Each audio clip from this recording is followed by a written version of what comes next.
Donc on peut devenir propriétaire à Dubaï en moins de 3 jours. Alors, aussi bien sur plan que sur le secondaire, c'est des choses qui peuvent mettre moins de 3 jours. Sur le off-plan, c'est encore plus rapide. En gros, tu peux être propriétaire en une demi-heure. Là, pendant le podcast, tu aurais pu devenir propriétaire. Bonjour et bienvenue dans ce nouveau podcast. Je suis aujourd'hui en compagnie de Luc Le Saffre. Bonjour Euh, Sonia, Bonjour Luc, tu vas bien? ravi d'être là. Très très bien. Je Ouais. suis ravi d'être là avec toi. Super, merci, ravi également. Je voudrais commencer ce podcast par te demander voilà, si tu peux te présenter, nous dire qui tu es, où tu habites et ce que tu fais ici à Dubaï. Ouais. Alors du coup, moi c'est Luc Le Saffre, comme tu l'as dit. Donc je suis directeur et fondateur de l'agence Haven, donc, qui est une agence immobilière basée à Dubaï qui accompagne les investisseurs étrangers pour investir dans l'immobilier à Dubaï, tout simplement. D'accord. Et pour me présenter un peu plus globalement, du coup j'ai 38 ans. Ça fait maintenant 2 ans qu'on s'est expatrié, ma femme et moi, ici à Dubaï. Je viens de Paris. Du coup, j'ai un parcours où j'étais, même si possiblement que tu vas me poser quelques questions, mais bon, du coup, j'ai un parcours assez particulier. En gros, j'ai fait plus de 15 ans dans le social. Donc, du coup, c'est un peu différent aujourd'hui d'être dans l'immobilier, mais en fait, ce parcours m'a amené à justement accompagner les gens dans leurs investissements et leurs projets de vie. D'accord, super. Et justement, alors, qu'est-ce qui t'a amené à Dubaï? Qu'est-ce qui fait la passerelle entre Paris et Dubaï et ce changement de vie? Tout simplement l'envie de changement, l'envie de nouveau, de challenge. Pas mal de choses qui justement m'ont poussé à explorer des nouvelles aventures, en tout cas une nouvelle aventure. Et du coup, Dubaï s'est rapidement imposé à nous, ma femme et moi, comme je te disais. Dans notre choix d'expatriation, il y a eu pas mal de critères qui étaient assez importants. La qualité de vie, l'avenir, la météo. Parce que du coup, c'était assez important pour ma femme, entre autres. Du coup, ouais, Dubaï est rapidement monté en tête de liste. Et aujourd'hui, du coup, ça fait 2 ans qu'on est pleinement expatrié et on est ravis, On imagine avec ce merveilleux temps. complètement. Et qu'est-ce qui, du coup, t'a attiré vers l'immobilier? Qu'est-ce qui t'a fait passer du social à l'immobilier? Ouais, alors en fait, moi, j'étais déjà un petit peu dans l'immobilier en France parce que du coup, dans ma famille, une tante à moi qui est vachement dans l'immo, un peu comme toi, qui achète, qui rénove, qui revend. Donc du coup, j'ai toujours été passionné par déjà sa détermination de femme seule, qui a 3 enfants, 3 filles, et qui fait de l'immo et qui est l'une des personnes de ma famille qui a le plus réussi. Donc, ça m'a toujours, étant très proche d'elle, voilà, ça m'a toujours intéressé. Donc, j'ai toujours eu un petit peu cette affinité avec l'IMO de par justement ma tante. Et du coup, avant de m'expatrier, j'avais tenté l'immobilier en tant que mandataire immobilier en France pendant 6 mois. D'ailleurs, j'avais déjà l'objectif de m'expatrier à ce moment-là et je m'étais dit, bon, quel est le meilleur moyen pour essayer d'apprendre, d'avoir une formation, de comprendre l'IMO en France avant de possiblement m'expatrier. Donc, du coup, après mes 15 ans dans le social, j'ai fait un petit peu mandataire immobilier pour comprendre un petit peu tous les rouages de l'IMO et me dire que en France, c'était sûrement plus compliqué qu'ailleurs, l'immobilier. Donc, du coup, si je pouvais bénéficier d'une formation avant de partir, qui plus est en français, pour comprendre les bases, je n'allais pas m'en priver. Donc, j'ai fait du coup quelques mois en tant que mandataire avant de m'expatrier. Donc, voilà, même si quand je suis arrivé à Dubaï, ce n'était pas forcément l'objectif numéro 1 de faire de l'IMO, parce que je m'étais dit que ça allait complètement différent. C'est le cas.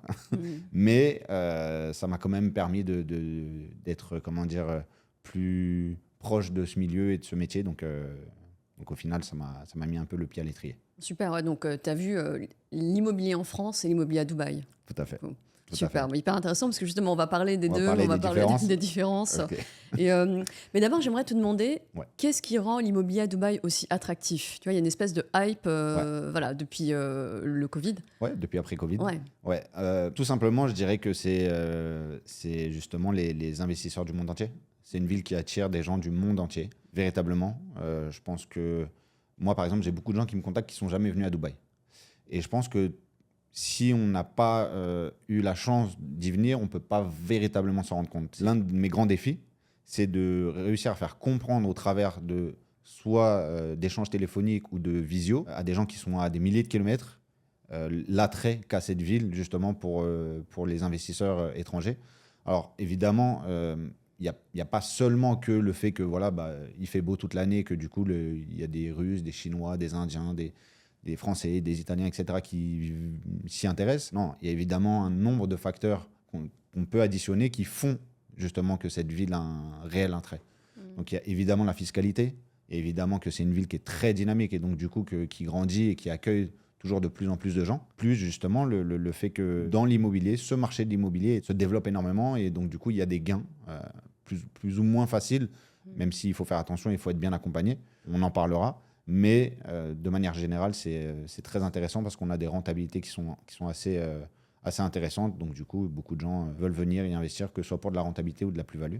Moi, je dirais aussi, parce que j'ai vu l'évolution, la première fois que je suis venue à Dubaï, c'était en 2020, décembre 2020. Okay. Et c'est vrai qu'à l'époque, il n'y avait pas du tout la hype comme maintenant. Ouais. C'était vraiment les prémices, et au contraire même, en fait, à l'époque, tout le monde avait l'image de Dubaï, influenceur, vraiment c'était... C'est toujours le cas, je te rassure. Ouais, mais moins, je trouve que de moins en moins, effectivement. De moins en moins, je trouve que maintenant... Heureusement d'ailleurs. Parce que du coup, c'est pas que ça. Hein. Oui, non, c'est sûr. C'est même pas ça. C'est même pas ça du tout. Ouais. C'est pas ça du tout.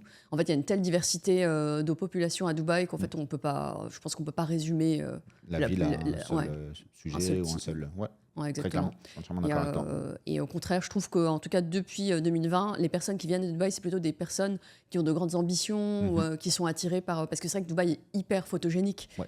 Quand on voit les photos, tout est beau, tout est luxueux.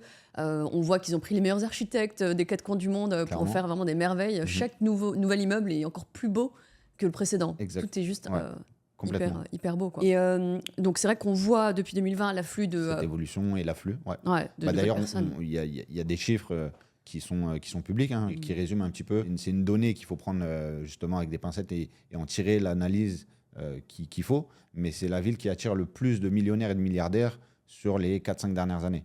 C'est significatif parce que du coup, forcément, ce qui attire les gens qui entreprennent, qui investissent, forcément, il y a des retombées derrière. Et des retombées pour tout le monde. Ça met en valeur et ça met en avant justement l'attrait qu'a cette ville pour les gens de tout horizon et de toute situation sociale et économique. Ouais, complètement. Et tu as raison, en fait. J'ai vu cette étude qui montre que Dubaï, effectivement, est la ville qui attire le plus de millionnaires et milliardaires. Et je dirais même que moi, j'ai remarqué une chose, c'est que globalement, dès qu'une personne gagne bien sa vie, tout de suite, n'importe où dans le monde, il n'y a pas du tout qu'en France, mais elle a tendance à avoir envie de venir à Dubaï. Dubaï est dans les discussions au bout d'un moment. Pour toute personne, effectivement, qui commence à générer plusieurs centaines, voire millions de chiffres d'affaires ou de bénéfices. C'est vrai que Dubaï est très rapidement dans les discussions. Et justement, comme je disais tout à l'heure, pas forcément que d'un point de vue fiscal. Il y a beaucoup de gens qui résument, comme on se disait tout à l'heure, faire des résumés de Dubaï, c'est assez simple et c'est assez réducteur pour cette ville. Les gens peuvent en faire, mais c'est dommage de résumer une ville qu'à ça. Parce qu'il y a tellement de choses que Dubaï propose, il y a tellement de choses que Dubaï fait, et c'est une ville qui est en perpétuelle évolution. Si, comme tu l'as dit, toi, tu es venu en 2020, je pense que tu as vu un petit peu la différence. Il y a des gens, moi je connais des gens qui sont venus il y a une vingtaine d'années. Il y a des gens qui ont travaillé ici il y a une vingtaine d'années, ils ne reconnaissent pas la ville. Ça évolue tellement vite que du coup, il faut réussir à suivre, en fait. En fait, l'objectif par rapport à Dubaï, je pense, il est plutôt là. C'est est-ce qu'on arrive à suivre Dubaï et est-ce qu'on y croit et est-ce qu'on y va, tu vois, en fait, est-ce qu'on croit en cette ville pour y aller, en fait, pour monter dans le train. Ouais, complètement, je suis complètement d'accord avec toi, parce que moi, ce que je constate, c'est que, en fait, oui, certaines personnes viennent pour la fiscalité, mais c'est pas du tout la seule raison, voire même c'est même un bonus. Je dirais qu'en tout cas, quand j'échange avec les personnes autour de moi, les gens viennent surtout à Dubaï parce que les infrastructures, les facilities, les immeubles, tout est vraiment beau et confortable. Il y a les services aussi, la qualité de vie, la sécurité. On en parle, la sécurité. Enfin, il y a très très peu d'endroits dans le monde où il y a une telle sécurité. C'est quand même incroyable. Et aussi, ce que je trouve aussi, c'est que ici, on sent l'énergie des bâtisseurs de Dubaï. Tu vois, Dubaï, c'est vraiment une ville de bâtisseurs. On sent que les fondateurs, même des Émirats, avaient de grandes ambitions. Et cette énergie, tu vois, on la sent. Et quand on vient ici, on a envie soi-même, en fait, on ressent cette énergie et on a envie soi-même, en fait, de bâtir des grandes choses. Complètement. C'est comme si quand on vient, en fait, il n'y a pas le choix. On est, nous aussi, pris par cette énergie de création. Ouais, complètement. Mais c'est super intéressant ce que tu dis parce que ça, effectivement, c'est pas quelque chose qu'on peut forcément jauger à travers des vidéos ou des photos, comme tu disais tout à l'heure. Mais justement, en venant à Dubaï, on se rend compte très rapidement un petit peu de la qualité des gens qui sont présents et qui viennent ici. C'est bien souvent des gens qui entreprennent, comme je disais tout à l'heure, des gens qui font. Moi, j'ai un profond respect pour les gens qui font. Tu vois, moi, peu importe ce que tu fais, j'ai du respect pour tes sorties, on va dire, de ton confort ou de possible état d'esprit qui peut être plus simple à ne rien faire. Et t'entreprends, peu importe ce que tu fais, j'ai déjà du respect pour ce que tu fais, pour justement avoir pris ton courage à deux mains, entre guillemets, et entreprendre quelque chose, peu importe ce que c'est. Et en fait, ici, déjà, tu vas retrouver quasi-totalité des gens qui sont là pour faire, comme tu le disais. Alors déjà, des gens qui sont sortis un petit peu de leur quotidien ou de leur train-train, de leur routine et qui sont expatriés. Donc déjà, ça fait un point commun à quasiment tout le monde, peu importe la nationalité et comme je disais tout à l'heure, ta situation sociale et économique. Mais du coup, tu vas aussi retrouver beaucoup de gens qui entreprennent. Et tu vas retrouver un petit peu ce mindset qui est propre aux entrepreneurs, qui est très motivant. Très motivant. Ouais. Ouais, c'est ça. Ou est-ce que tu dirais que Dubaï est le nouveau rêve américain? Ouais, complètement. Complètement. Ouais. Je pense qu'aujourd'hui, le rêve américain n'existe plus. Moi, j'ai été très influencé par la culture américaine. J'ai bientôt 40 ans, donc du coup, je suis de la génération qui a été marquée par la culture américaine de manière très, très forte. Et du coup, j'ai été plus d'une dizaine de fois aux États-Unis, mais je rêvais de m'expatrier là-bas. J'ai de la famille qui vit là-bas. Les 2 dernières fois où j'ai été, je pense que j'ai été il y a 2 ans. Les plus grandes villes des États-Unis, c'est vraiment triste. L'état, justement, des grandes villes américaines. Malheureusement, ça se dégrade. C'est vrai que par rapport au reste du monde, on voit que là, aux Émirats, et même pas qu'aux Émirats, enfin, dans le Moyen-Orient et en Asie, on voit qu'il y a une espèce d'énergie créatrice, on voit qu'ils ont faim, quoi. Ouais, complètement. Alors qu'en Europe, en Occident, on vit plutôt sur nos acquis. Complètement. Donc il y a moins cette énergie de j'ai envie de tout dégommer, en fait. Ouais. Donc, complètement. Ici, on est justement dans cet état d'esprit-là et du coup, ça fait du bien, tu vois, au quotidien. Donc, en gros, tout ça rejoint un petit peu ce que tu disais tout à l'heure, c'est la qualité de vie. En vrai, je pense que ce qui te fait rester au fond, c'est la qualité de vie. La fiscalité, pour beaucoup, c'est ce qui résume Dubaï. Moi, je suis désolé, c'est pas ce qui me fait rester, c'est pas ce qui me fera rester. Je suis même prêt, et d'ailleurs, il y a une nouvelle imposition à Dubaï sur les corporate tax, donc sur les sociétés de 9%. Ouais, à partir de 375 000 euros de ça, chiffre d'affaires, quelque chose comme ça. Ouais.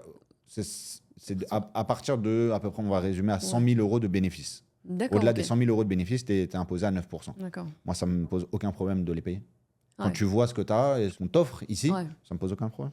Ouais, je suis complètement d'accord avec toi. En fait, à partir du moment où on payer des impôts quand il y a les services des impôts, derrière, c'est il n'y a pas- aucune difficulté. Et en plus, il y a d'autres, parce que les gens pensent que. C'est un bonus. Tu Oui, le disais tout à exactement. l'heure. Ouais, c'est ça. Tu l'as dit tout à l'heure, c'est un bonus. Et surtout, les gens pensent que les gens viennent à Dubaï juste pour la fiscalité, mais pas du tout. Sinon, il y a énormément de pays dans le monde qui ont une fiscalité avantageuse et les gens vont pas là-bas. C'est bien que la fiscalité ici, c'est en fait un bonus. C'est un bonus, quoi. C'est un truc en plus. Complètement. Ouais. Donc Dubaï, fiscalité, beau temps, qualité de vie, sécurité, opportunité économique, le nouveau rêve américain. Exactement, c'est comme ça qu'on peut le résumer. Ok. Tiens, ça fera un beau titre de podcast. Voilà, c'est ça. Ça rejoint un petit peu tout ce que tu disais, mais en vrai, on peut aussi dire que c'est une ville d'avenir. C'est la ville d'avenir même, Dubaï. C'est vrai que moi, je prends souvent cet exemple, tu vois, quand je parle avec des gens, la génération de nos parents ne connaissait pas Dubaï. J'ai envie de te dire, même nous, il y a 10 ans, on ne connaissait pas Dubaï. Quand on nous parlait de Dubaï il y a 10 ans, c'était un peu flou, quoi. Ça, je pense, commençait à être dans des discussions, que les gens ont commencé à en parler. Ouais, effectivement, il y a une 10-20 ans, peut-être. Et pour les plus avertis, 20 ans. Ouais. Mais effectivement, très clairement, nos parents n'en parlaient pas. Et nous, dans notre jeunesse, ce n'était pas du tout une ville ou une destination qui était connue Parce qu'il n'y avait rien. Il n'y avait rien. Il y avait rien. Voilà. Au final, quand tu prends ça... Comment dire, quand tu prends du recul, tu te dis qu'en vrai, c'est une ville qui est très jeune. C'est une ville d'avenir parce que, en vrai, tout ce qui est mis en place et toutes les infrastructures, en fait, toutes les fondations, pour faire un lien avec l'immobilier, toutes les fondations de cette ville sont faites pour justement durer et aller au-delà de 2040. Parce qu'en fait, il y a un plan public du gouvernement qui s'appelle le plan Dubaï 2040 qui annonce très clairement où Dubaï veut aller jusqu'à 2040. Et pas que, je pense que derrière, ils vont faire un autre plan qui va continuer. Mais en gros, très clairement, tout est déclaré et public sur l'objectif de Dubaï, très clairement avoir une vision d'avenir. En fait, tu sais où tu vas avec Dubaï. Ouais, complètement. Oui, j'avais vu qu'en fait, le fondateur, Sheikh Mohammed Al Maktoum, avait vraiment une vision extraordinaire pour Dubaï et que là, on est à peine à 5% ou 2% de sa vision. De la vision, ouais. C'est fou quand on voit déjà ce qu'il y a. Ouais. Qu'est-ce que ça va être? C'est clair. Ouais. Alors justement, j'ai envie qu'on parle d'immobilier. Donc on est d'accord, Dubaï, une ville en pleine expansion, ville de l'avenir, et même j'ai envie de dire tous les Émirats, parce qu'il y a aussi des projets qui se développent à Ras El Khaimah notamment, avec l'implantation d'un casino, c'est ça? Tout à fait. À Ras El Khaimah. Ouais, le Wynn Casino, qui sera le plus grand casino du monde. J'ai quelques clients qui ont déjà investi sur cette île, qui en fait sera une île artificielle un peu ressemblant à la Palme Jumeirah, bon, pas en forme de palmier, mais du coup, effectivement, sur une île artificielle, il y aura le plus grand casino du monde et des hôtels et résidences. Ok, super. D'accord. Donc, en tant qu'investisseur, moi j'ai plein de questions à te poser sur l'investissement immobilier à Dubaï. Je suis sûre que les personnes qui nous écoutent ou nous regardent meurent d'envie aussi de savoir concrètement comment on fait pour investir à Dubaï, comment on s'y prend, où est-ce qu'il faut investir, les risques, les écueils à éviter, tout ça. Donc j'ai plein de questions. Fais-toi plaisir. D'abord, j'ai envie de te demander quel type de biens immobiliers sont les plus prisés à Dubaï? Dans quoi est-ce que les gens viennent investir? Très clairement, dans des appartements. En gros, il faut savoir que le marché de l'immobilier, sur l'année 2023 par exemple, pour te donner quelques chiffres, il y a eu 85% des transactions qui ont été faites sur des appartements, un petit peu moins de 12 ou 13 sur de la townhouse, donc les maisons de ville, maisons mitoyennes, et le restant, donc à peu près 1-2% sur de la villa. Le gros du marché est sur de l'appartement. Le reste, que ce soit maison ou villa, ça représente une quinzaine de pourcents du marché. D'accord. Et en pourcentage du neuf par rapport au off-plan. Donc le off-plan, pour ceux qui ne savent pas, donc du coup c'est le marché sur plan. Donc on peut le définir comme le marché du neuf. Ça, par rapport au marché, on est à 70% de transactions sur le off-plan, le reste sur le marché secondaire. Effectivement, il y a beaucoup de gens qui se posent la question de pourquoi il y a autant de projets off-plan, etc. Déjà, parce que ça performe beaucoup, il y a beaucoup de demandes sur le marché sur plan. Comme on le disait tout à l'heure, c'est une ville jeune, donc il y a beaucoup de choses à faire, à construire. Tu connais Dubaï, en tout cas, tu as la possibilité d'y être venu quelques fois. Tu es venu quelques fois à Dubaï.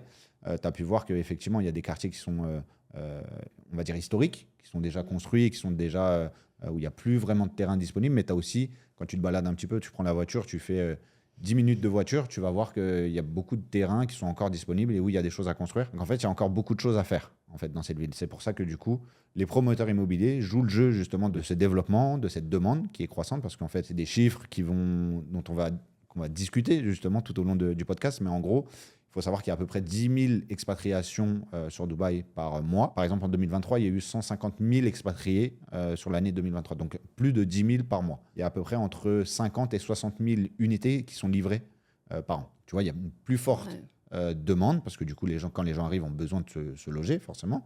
Il y a une plus forte demande qu'il n'y a d'offres. Et donc, du coup, c'est pour ça que le marché off-plan continue à se développer, parce qu'en fait, il y a un afflux constant de personnes qui fait justement ce dont on parlait tout à l'heure, l'intérêt justement d'investir dans cette ville. Parce qu'en fait, c'est une ville qui est dynamique, qui attire et il y a un afflux constant. Donc, du coup, il faut répondre à cette demande. C'est hyper intéressant ce que tu dis, parce que j'ai entendu beaucoup l'argument qu'il y a trop de construction à Dubaï et qu'on va arriver à saturation, notamment en 2025. C'est ce qu'on entend, notamment dans certains quartiers JVC où il y a vraiment beaucoup de logements qui vont être livrés. Donc, c'est vrai qu'en tant qu'investisseur, quand on entend ça, on a un peu peur de faire face à une suroffre. Donc, toi, a priori, des chiffres que tu nous partages. Alors par rapport aux chiffres, comme on dit, les hommes mentent, mais pas les chiffres. Par rapport aux chiffres, c'est très clair. Il y a une demande qui est constante et qui va augmenter tous les ans, parce qu'en fait, le plan justement Dubaï 2040 prévoit que du coup, la population va passer de 3,5 millions en 2023. C'était à peu près au moment où ils ont fait les calculs. On était à 3,5 millions à peu près 6,5 millions. Donc à peu près doubler la population en moins de 20 ans. Ça ne va pas s'arrêter. La demande va même continuer à être croissante. Là, par rapport à ça, il y aura toujours une demande. Maintenant, c'est vrai qu'effectivement, là où il faut, justement, tout à l'heure, tu me parlais des pièges, des écueils qu'il faut éviter. D'où l'intérêt d'être bien accompagné pour avoir justement un expert du marché qui va être là pour vous guider sur les quartiers qui sont émergents, les quartiers qui sont déjà, entre guillemets, arriver à maturité pour justement viser le bon projet, le bon quartier. En fait, il y a quand même des choses à respecter, entre guillemets, dans son investissement pour justement faire un bon investissement. Et effectivement, JVC, mais comme d'autres quartiers, sont des quartiers qui sont très dynamiques depuis 2-3 ans où beaucoup de projets se sont lancés. Mais honnêtement, je ne pense pas du tout qu'il va y avoir un trop fort afflux ou une trop forte quantité de livraison de biens immobiliers dans ces zones. Parce que c'est des zones qui sont quand même bien localisées, qui sont entre les deux principaux quartiers de Dubaï, qui sont la Marina et Downtown. Donc en termes de localisation, on est très bien. Après, effectivement, il y a des quartiers qu'on pourrait citer qui peuvent être très intéressants, qui se développent actuellement. Il y a entre guillemets des nouveaux JVC, parce que du coup, JVC en fait a profité de la maturité, justement, ce que je disais tout à l'heure, de quartiers comme la Marina et Downtown. Marina et Downtown, très clairement, il y a quasiment plus de terrain disponible. Il va y avoir peut-être 1 ou 2 projets par an sur plan. Sont extrêmement rares et donc du coup les prix sont extrêmement chers, parce que du coup on est dans de la rareté, il n'y a plus vraiment de terrain disponible, contrairement à JVC qui était une zone clairement où il y avait tout à faire, et là où les promoteurs sont donnés entre guillemets à cœur joie pour faire des projets. Donc par exemple des quartiers comme JVC, il faut bien choisir son promoteur et son projet, parce qu'il faut avoir quand même un projet qui est différenciant par rapport au reste. Parce que si on prend un projet qui est semblable à tout le reste, là effectivement on va avoir on peut avoir des petites difficultés à potentiellement le louer ou le revendre. Donc il faut faire bien attention et toujours essayer d'avoir quelque chose qui fait la différence. Ouais, bien choisir, ouais. Ouais. D'ailleurs, 2 remarques. C'est hyper intéressant ce que tu nous dis. 2 remarques pour ceux qui se posent la question, parce qu'en France, on est très habitué au marché. Enfin, ici, à Dubaï, on appelle ça marché secondaire, mais en France, on appelle ça le marché normal, le marché de l'ancien. Le marché de l'ancien, ouais. C'est vrai qu'en France, on a vraiment l'habitude du marché de l'ancien. On a besoin de voir la pierre et on est très tourné investissement locatif, vraiment bénéficier de l'effet de levier de la dette pour investir, percevoir des rentes locatives. Alors qu'à Dubaï, la dynamique est complètement différente. Ouais. De mes observations, ici, en fait, les gens gagnent de l'argent en immobilier grâce à l'achat-revente dans le neuf. C'est-à-dire que plus tu arrives au début du lancement de la construction et plus tu es récompensé en fait, pour, entre guillemets, le risque que tu prends. Donc souvent, exactement, parce que les projets les plus prisés, tu parlais tout à l'heure de bien choisir son projet, effectivement, mais il y a certains projets qui sont très prisés, certains promoteurs aussi. Plus tu arrives au départ et plus tu as un prix intéressant et les gens font des flips comme ça et souvent les promesses, tu me dis si je me trompe, mais peuvent se vendre 2, 3, 4 fois avant la fin, avant la livraison et j'en ai fait moi-même l'expérience. Ouais, exactement, j'ai passé du temps sur le terrain et notamment j'en ai fait l'expérience personnellement parce que moi du coup en bonne française, moi c'est vraiment le marché de l'ancien qui m'intéresse, location et puis même pied-à-terre, etc. Donc je suis allée à Dubaï Harbor. Qui est un nouveau quartier qui est incroyable. Si vous passez à Dubaï, allez voir. C'est vraiment très très joli. Et c'est vrai que j'ai vu, j'avais visité 2-3 appartes et c'est vrai que j'ai vu, parce qu'ici l'historique des transactions est public. Bon, celle-là en France, mais il faut aller chercher l'information. Mais ici, c'est clairement dans les sites d'annonces, on voit les transactions. Et c'est vrai que par exemple, oui, sur des T2 qui avaient été achetés, 450 000 euros, 500 000 euros pour des T2 au lancement. Mais leur valeur aujourd'hui, elle est à 850, entre 850 et 950 000 euros. En 2 ans, 3 ans. Quoi. Ouais, parce que ça vient d'être livré. En gros, ce que tu as visité, c'est des choses qui viennent d'être livrées. Exactement. Et Mare Beachfront, effectivement, ça a moins de... Il y a des unités qui continuent à se livrer actuellement, donc c'est moins d'1 an, donc c'est ça. 2-3 ans. Et donc, voilà comment se fait l'immobilier à Dubaï, parce que de l'autre côté, il y a le marché locatif. On peut effectivement acheter dans l'ancien, donc ici on appelle le marché secondaire. Ouais. Ça se fait, et c'est plutôt même pertinent quand on cherche un pied-à-terre ou quand on cherche à percevoir des revenus locatifs directement. Tout à fait. Mais juste, le seul truc, c'est qu'il faut vraiment, en tant qu'expatrié ou en tant que Français ou francophone qui nous écoute, quand on vient à Dubaï, il faut vraiment se détacher de cette habitude qu'on a en France d'acheter dans l'ancien, parce qu'ici, à Dubaï, l'argent se fait dans le neuf, en achetant dans le neuf, en se positionnant au début d'un projet intéressant. Il faut surtout bien choisir le projet. Complètement. Donc ça, hyper intéressant. Complètement. Pour rebondir avec tout ce que tu as dit, qui est très très juste, effectivement, en fait, il y a des promoteurs qui vont être très difficiles d'accès. Et en fait, ça va être un petit peu leur manière de procéder pour faire augmenter un petit peu le désir et la volonté d'avoir une unité chez eux, un peu sous le modèle Rolex ou Hermès. Il faut arriver avant, comme tu l'as dit. Parfois, se positionner, entre guillemets, faire une expression d'intérêt. Donc en fait, l'expression d'intérêt, c'est que tu déposes une somme d'argent pour un projet qui va être lancé par un promoteur. Et souvent, en fait, ce qui se passe une fois que tu as fait ton expression d'intérêt, en fait, tu es dans une liste d'attente et en fait, tu as un numéro, on va dire. Donc en gros, c'est premier arrivé, premier servi. Le premier qui prend, entre guillemets, le risque ou qui croit dur comme fer en ce projet, en ce promoteur et qui fait son expression d'intérêt le plus tôt possible, comme tu l'as dit, c'est lui qui sera récompensé parce qu'en fait, à l'ouverture des ventes, c'est lui qui sera en priorité pour choisir l'unité de son choix. Donc, selon votre budget, selon les unités qu'il y aura disponibles, selon les vues, les prix, en fait, tu seras le plus avantagé, en fin de compte. Quand tu sais sur quoi tu veux investir, si tu sais que tu veux gagner de l'argent, et si tu sais que tu as les moyens, entre guillemets, d'aller sur ce projet avec quelques petites informations, parfois même sans avoir la brochure du projet, il y a des gens qui font leurs expressions d'intérêt sur des projets comme ça pour pouvoir être les premiers et justement être gagnants. Parce qu'en fait, dès que tu réussis à avoir une unité sur certains projets, tu sais que tu es gagnant. Parce qu'en fait, il y aura plus de demandes qu'il n'y a d'offres. Donc en gros, il y a des gens qui vont rester, entre guillemets, un peu sur le carreau, pas eu d'unité sur le projet de leur rêve, entre guillemets, et ils sont prêts à payer un peu plus. Après, c'est attendre le bon moment pour le revendre au meilleur prix, tout simplement. Et est-ce qu'on peut donner un conseil du coup, à ceux qui ont un petit peu peur de se lancer ? Comme tout investissement, il y a toujours un risque de perte. Notamment, là, on est sur de la construction, il y a toujours des risques de retard, même de non-livraison, tu nous en parleras. Est-ce qu'une bonne idée pour quelqu'un qui est un petit peu frileux, qui veut y aller doucement, ce serait de se positionner uniquement sur ces projets-là qui fonctionnent par token, par liste d'attente ? Parce qu'on peut imaginer que pour ces projets-là où vraiment il faut faire la queue, on m'a même parlé de projets pour lesquels il fallait faire la queue toute la nuit pour réussir à avoir une place. Effectivement, c'est vrai. Il y a des projets où il faut avoir été dans la queue pendant quasiment toute une nuit, une dizaine d'heures. Ouais. pour être le premier.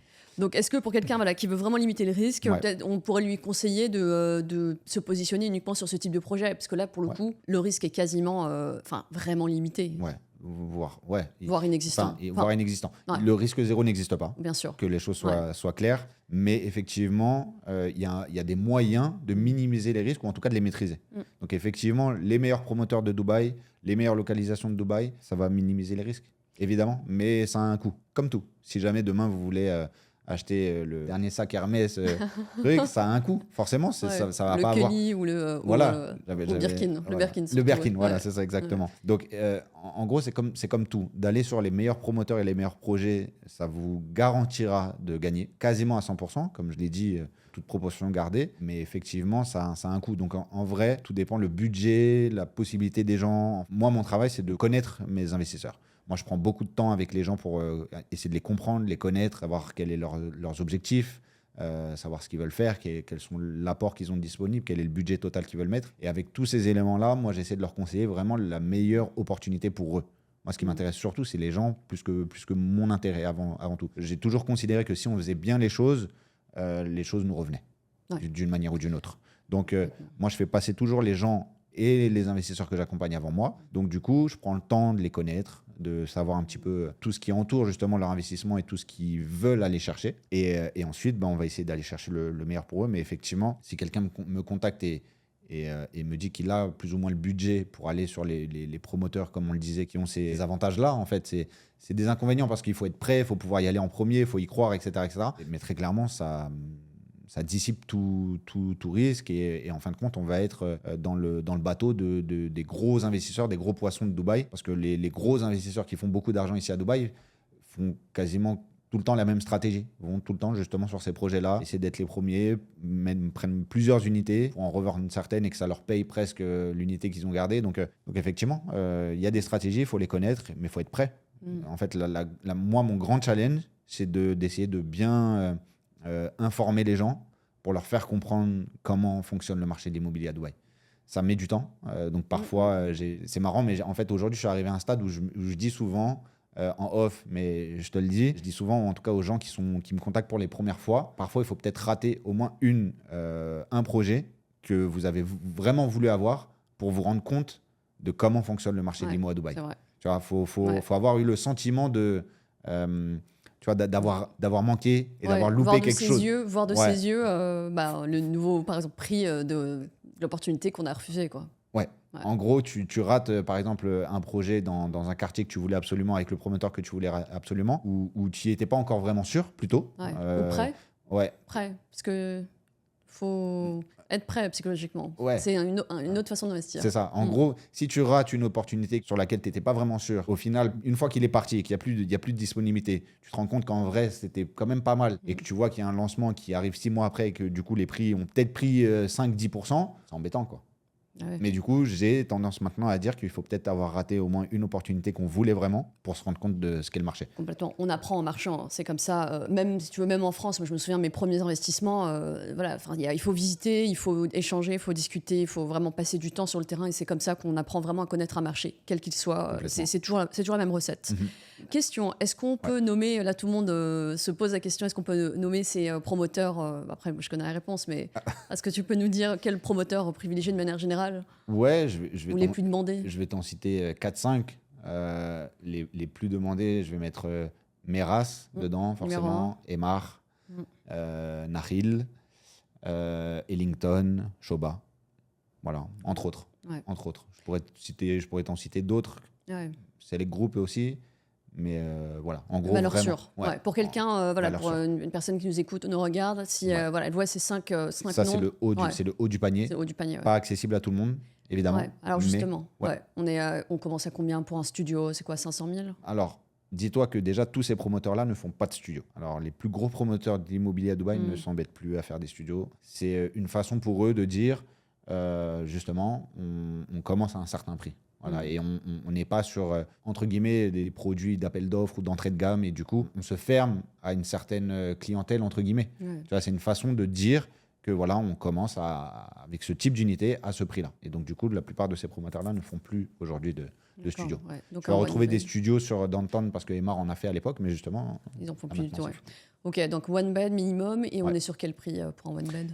Alors, ça dépend parce que du coup, tu as certains de ces promoteurs-là qui ont fait des projets dans des localisations, on va dire, comme JVC ou comme Arjan, et qui ont des studios et des choses qui peuvent être autour entre 350 et 400. Mais ouais, de manière générale, on est plus autour des 500 000 euros. Ouais. Alors attention, ce qu'il faut savoir, ce qui est très important de comprendre, c'est que dans l'immobilier à Dubaï, quand on parle du budget, enfin du prix total du bien, c'est ce que vous allez devoir payer sur la totalité. Mais il y a des plans de paiement. Donc je pense qu'on va prendre le temps de détailler un petit peu le plan de paiement parce que c'est très important de le comprendre. Parce qu'en fait, tout dépend de ce qu'on veut faire. Si jamais, effectivement, on veut le mettre en location ou si jamais on veut y vivre, effectivement, on va sans doute devoir payer la totalité de cette somme. Mais si jamais on veut investir dans l'immobilier à Dubaï et possiblement faire de l'achat-revente ou un flip, comme on dit souvent, on ne va pas payer la totalité de cette somme. Donc, ça veut dire que si le bien vaut 450 000 euros, possiblement qu'on va avoir des plans de paiement qui vont nous permettre de payer 70% de ce prix-là, ou 80%, ou peut-être même moins, ça dépend des promoteurs. Ces promoteurs que je viens de citer, tu seras plutôt plus autour des 70-30 ou 80-20. Donc, en gros, pour expliquer, quand je dis 70-30, 80-20, ça nous donne un total de 100%, de 100. Ça nous donne 100%, donc la totalité de la somme. Et c'est toujours divisé en deux parce que tu as une partie pendant la construction et le reste à la livraison. Encore une fois, ces promoteurs-là ne font pas de plan de paiement post-handover, comme on entend souvent parler. Plan de paiement post-handover, c'est que tu as la possibilité de continuer à payer après la remise des clés pendant 1, 2, 3, 4, 5 ans. Mais ça, c'est pour les promoteurs, on va dire, d'entrée de gamme. C'est les promoteurs qui vont chercher justement des gens qui n'ont pas la possibilité de payer justement la totalité en 3 ans. Et du coup, qui vont chercher des gens qui ont des plus petits budgets. Donc là encore, ça nous donne un petit peu la teneur justement de ces promoteurs-là. Donc voilà. Ouais, et du coup, des appels de fonds, donc régulièrement, tous les 6 mois ou tous les ans. Donc en fait, progressivement avec la construction, on paye 20%, 20%, enfin ça dépend des promoteurs. Ça dépend des promoteurs, tout à fait. Et ce qu'il faut préciser aussi, c'est qu'à partir d'un certain pourcentage de détention du bien, une fois que tu as payé un certain pourcentage du prix, là tu deviens légalement propriétaire et tu as la possibilité de vendre. Tout l'attrait du marché de Dubaï, c'est que tu peux vendre un bien en l'ayant payé qu'à hauteur de 20 ou 30% de sa valeur. Ouais, alors en gros, très clairement, on est souvent plus autour des 35%. Il faut avoir dépassé 35% du plan de paiement. On va dire entre 35 et 40 parce que du coup, là encore, ça dépend des promoteurs. Donc, il y en a qui mettent à 32, il y en a qui mettent à 35, d'autres 36. Donc, on va dire entre 35 et 40 pour être juste. Dès que tu as dépassé ce seuil sur le plan de paiement, tu peux revendre à tout moment. Et donc, comme tu le disais tout à l'heure, il n'est pas rare du tout à Dubaï de voir des unités en construction qui sont revendues 2, 3, 4, 5 fois. C'est le cas pour pas mal de projets qui sont très demandés. Par exemple, Damak Lagoon, pour le citer. C'est une communauté de townhouse et villas autour de lagons artificiels qui est très, très connue, on va dire, dans le marché de l'immobilier à Dubaï parce que du coup, il y a énormément de reventes qui sont effectuées sur ce projet-là. Et donc, du coup, tu as des maisons et des villas qui sont revendues 5, 6 fois, par exemple. Ouais. Et sont toujours en construction. Hein. Ouais. Rien n'est livré. Donc, les gens ont fait une première revente, ont peut-être pris un petit peu d'argent. Le deuxième a fait la même chose, troisième, quatrième. Donc, et tout ça, c'est tax-free. Ouais, complètement. Ouais. Et sans effort. Donc, et sans effort. Sans avoir à faire les travaux, parce qu'un marchand de biens... en France, comme on le connaît, c'est... comme tu le connais, c'est de l'effort. C'est de l'effort, c'est de la chasse, des heures et des heures sur le terrain, les travaux très souvent, et une fiscalité qui est aussi très forte. Ouais. Donc effectivement, c'est tax-free et free mind aussi. Oui, c'est ça. Liberté d'esprit et liberté de fiscalité, ça veut dire qu'effectivement, tu es plutôt tranquille. Tu peux rester chez toi des milliers de kilomètres parce que du coup, il y a des gens qui ont investi sur Damak Lagoon ou d'autres. Pour ne pas parler que de Damak Lagoon, il y a d'autres localisations et d'autres projets qui ont permis à des gens de faire plusieurs flips. Du coup, tu peux le faire à distance. Tu peux investir depuis la France. Dans le bureau, en fait. De ton bureau, n'importe où dans le monde. Tu peux investir depuis la France et du coup, ça se revend entre-temps. Tu prends tes plus-values. En fait, c'est de l'admin. En fait, tu signes juste les contrats. Après, c'est pas non plus tout rose parce qu'il y a quand même des risques. Il faut quand même se positionner sur les bons projets. Est-ce que tu peux nous donner des conseils sur justement comment faire pour éviter de tomber sur des projets sur lesquels il y a des retards ou des projets qui vont finir par ne pas avoir une valeur supérieurs une fois qu'ils seront livrés. Ouais, déjà, le premier conseil que je donnerais, c'est de me contacter, tout simplement. Me contacter moi, comme ça, au moins, je prendrai le temps de voir quel est votre projet, sur quel projet, justement, on peut investir. Mais déjà, je conseillerais justement d'aller sur les promoteurs les plus connus et réputés. Ça vous permet d'éviter, justement, des surprises et des potentiels retards ou autres, parce que ces gros promoteurs-là ont une réputation, déjà de ont un savoir-faire, ont tous les process. Si vous partez sur des promoteurs qui sont inconnus au bataillon, déjà, il faut avoir une appétence au risque qui est déjà plus élevée que la moyenne. Et pourtant, ça ne veut pas forcément dire que vous allez faire une meilleure opération au final. Donc voilà, si j'avais un conseil à donner, ce serait de plutôt aller sur des promoteurs qui sont connus et réputés. Et par rapport à ta deuxième question, c'était d'être sûr d'être plus ou moins sur un projet qui va permettre de faire une plus-value. Alors, pour faire une plus-value, là, pour le coup, très clairement, il faut être sur une localisation premium, en tout cas, qui est intéressante ou qui se développe. Il faut qu'on ait des éléments qui soient, clairement en notre possession pour savoir que, justement, ce quartier, cette localisation va se dynamiser, va y avoir un vrai intérêt dans les années à venir. Je pense par exemple à des quartiers où le métro a été annoncé. Donc on sait que le métro est en train de se construire. Ça donne de la valeur à une localisation et à un bien. Tu vois. Donc ça par exemple, c'est des choses qu'il faut détecter. Qu'en gros, promoteur connu et réputé et localisation premium. Super. Ouais. Ok, super, très clair. Dernière question, est-ce que, voilà, si on a envie d'acheter dans l'ancien, qu'est-ce qu'il faut faire? Qu'est-ce que tu conseilles à quelqu'un qui a quand même envie d'acheter dans l'ancien? Que ce soit par exemple pour un pied-à-terre ou quelqu'un juste qui, malgré tout ce qu'on vient de dire sur la dynamique de marché, le fonctionnement du marché à Dubaï, qui fonctionne vraiment sur le neuf, quelqu'un qui veut vraiment acheter dans un marché secondaire, comment faire? Alors, tout simplement, déjà de définir très clairement la localisation. Je veux investir dans cette zone. Donc, effectivement, ça peut être des choses qu'on va échanger, qu'on va discuter ensemble. Mais une fois qu'on aura défini la localisation, il faudra peut-être derrière aussi définir peut-être le ou les buildings, peut-être grand maximum 2 ou 3 buildings sur lesquels on va vouloir investir. Pour déjà éviter justement tous les buildings qui sont vieillissants et qui ne vont pas être très intéressants au final pour l'investissement. Parce que du coup, on est très dépendant des parties communes. Il n'est pas rare. Je vais prendre un exemple. Je sais qu'il y a beaucoup de gens qui adorent la marina, donc malheureusement, je vais être un petit peu dur avec la marina, mais du coup, à la marina, il y a beaucoup de buildings qui sont vieillissants, qui sont du coup plus entretenus, même, on va dire, par ceux qui doivent gérer justement la gestion des buildings. Et du coup, ça fait que tu as des parties communes, que ce soit les lobbies, les ascenseurs, les clims aussi. Les clims, les salles de sport, les piscines, qui sont dans un état et qui sont proches de vétustes, quoi. Ça fait vraiment peur. Tu peux avoir un appartement qui a été totalement refait. Ça ne va pas donner envie à qui que ce soit. Ouais. Aussi bien en location courte durée, donc les gens qui vont venir à Airbnb, même si on est à la marina, mais ils vont mal noter ton appartement. Ils vont possiblement apprécier leur séjour parce qu'ils vont profiter de la marina. C'est vrai que c'est bien localisé, tout se passe là-bas et tout. Mais au final, la note qu'ils vont mettre, c'est pas leur séjour, c'est à ton bien immobilier. Et les notes, c'est le nerf de la guerre pour un investisseur, pour quelqu'un qui fait de la location courte durée. Donc si tes notes, tu as une note de 1 étoile, 2 étoiles tous les 4 séjours, ta note elle va être dégradée et au final, pas du tout intéressant.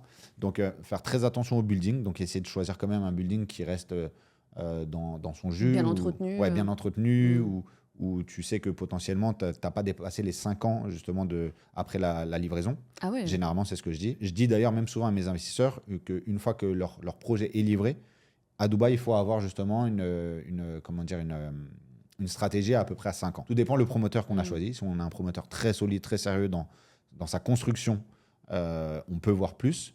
Mais il faut plutôt prévoir à peu près 5 ans et repartir revendre pour qu'il soit justement dans son jeu. Parce que, comme on disait tout à l'heure, il y a aussi des buildings concurrents qui auront toujours plus de nouveautés. Tu disais c'est toujours plus beau, mais il y a aussi toujours plus d'équipements, il y a toujours plus de choses. Choisir sa localisation et choisir son building. Et une fois qu'on a fait ça, on va essayer d'essayer de trouver la meilleure unité au meilleur prix pour... Ok, super. Ouais. Merci. Et dernière question, on est sur quels frais pour quelqu'un qui veut acheter ici, que ce soit dans le neuf ou dans l'ancien? Combien il faut prévoir de frais en plus du prix d'achat? Très bonne question. Il faut toujours prévoir 4% de frais de notaire, toujours. Que ce soit sur un achat sur plan ou un achat dans le secondaire, il y aura 4% de frais de notaire. On dit que c'est des frais de notaire, mais c'est des frais de DLD, pour le Dubai Land Département. Dans le neuf, tu n'auras pas de frais d'agence. Donc, admettons que j'accompagne quelqu'un à investir dans le off-plan. Tout mon accompagnement de A à Z, donc du premier jour jusqu'au dernier jour, peut-être pendant 3 ans durant la construction, même après sur la location, 0 €. Ouais, parce que vous êtes rémunéré par le promoteur. Ouais. On est rétrocommissionné par le promoteur immobilier. Donc, du coup, pour l'investisseur, in fine, ça lui coûte zéro. Ok. D'avoir un accompagnement Ok. en français et en plus par un expert qui connaît le marché qui va bien Ouais. le conseiller. Donc, Ok. du coup, c'est quand même intéressant. Super, pas d'autres frais? Il y a des frais administratifs, donc les Ouais. admin fees, qui sont généralement de 1250 ou entre 1250 et 1500 euros. Et Dans le neuf tu et les dans l'ancien. retrouves dans le neuf et dans l'ancien. D'accord. Et dans l'ancien, tu auras 2% de frais d'agence de manière générale. Et En voilà. plus du prix, dans l'ancien, En plus où du c'est... Ouais. Ouais. Ok. Ouais. D'accord. Et en combien de temps se fait une transaction? Entre le moment où on trouve le bien Ouais. et le moment où on devient propriétaire? Alors, aussi bien sur plan que sur le secondaire, c'est des choses qui peuvent mettre moins de 3 jours. Moins de 3 jours. Donc on Ouais. peut devenir propriétaire à Dubaï en moins de 3 jours. Ouais. Ils sont efficaces. Sur le off-plan, c'est encore plus rapide. En gros, tu peux être propriétaire en une demi-heure. Là, pendant le podcast, tu aurais pu devenir propriétaire. Voilà, et tu me dis, OK, moi, j'ai ce budget-là. Est-ce qu'il y a des projets? Hop, j'aurais été sur mon téléphone. J'aurais contacté les sales managers de certains promoteurs. J'aurais mis en lien les unités qu'il y a disponibles. Hop, hop, hop.